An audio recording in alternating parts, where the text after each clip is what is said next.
50 Cent.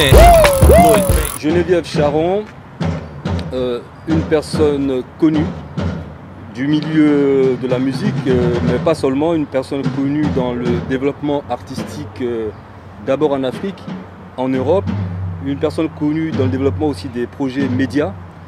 Geneviève, quelle est ta perception du spectacle ce soir? Toi qui as vu plein de concerts se produire, est-ce qu'il y a un engouement? Comment est-ce que tu t'y es prise en fait pour rameuter tout ce monde? En fait, je ne suis pas toute seule à faire la communication, ça je veux le préciser. Il y a un gros travail de fait sur tout ce qui est affichage, flyer. Moi c'est plus côté presse, communiquer pour les interviews. Et sinon, bon, ça s'annonce très bien. Oui. Mais plus généralement, le monde de la musique que tu connais aujourd'hui connaît des difficultés. On t'a découvert en Afrique à l'époque des cassettes et de la distribution, du développement artistique. Tu es toujours dans le développement. Aujourd'hui c'est le multimédia, c'est les nouvelles technologies. Tu as monté une structure qu'on appelle Genisphere. Est-ce que tu peux en parler un peu? Alors, Genisphere, effectivement, je l'ai monté il y a maintenant 5 ans. Et en fait, c'est pour coacher les artistes du studio à la scène. Pour l'instant, j'ai quelques managements. Je fais surtout de la communication de sortie d'albums et de spectacles.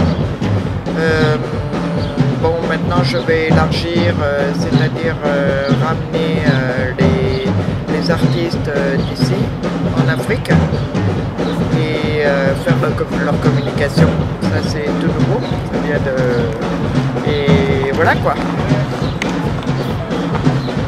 Nous avons appris récemment qu'il y aurait des difficultés dans le milieu au niveau des droits qui ne seraient pas respectés et que des histoires seraient donc en cours. Est-ce qu'on peut en parler? Bien sûr. Alors en fait, avant on avait le piratage des cassettes et des CD.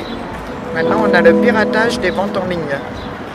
C'est-à-dire que quelques personnes en Afrique décident de prendre en vente en ligne, prennent les albums et les mettent en vente en ligne sur Believe.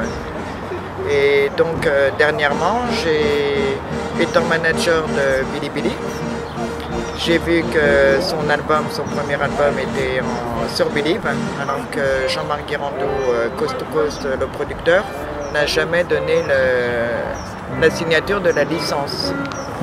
Donc effectivement, il y a plusieurs artistes comme ça. Moi, je gère simplement mes artistes qui sont dans mon catalogue.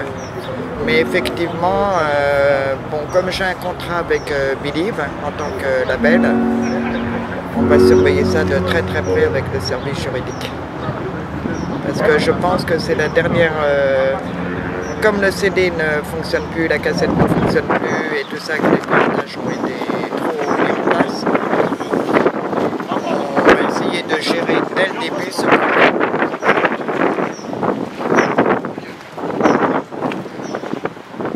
Geneviève, est-ce que tu peux donner les adresses, comment on te trouve et tout ça pour terminer? Alors, vous pouvez me joindre sur mon site www.genisphere.net et sur mon adresse mail genisphere avec un G, G-E-N-Y-S-P-H-E-R-E, le chiffre 1, @gmail.com. Merci bien. 50 Cent.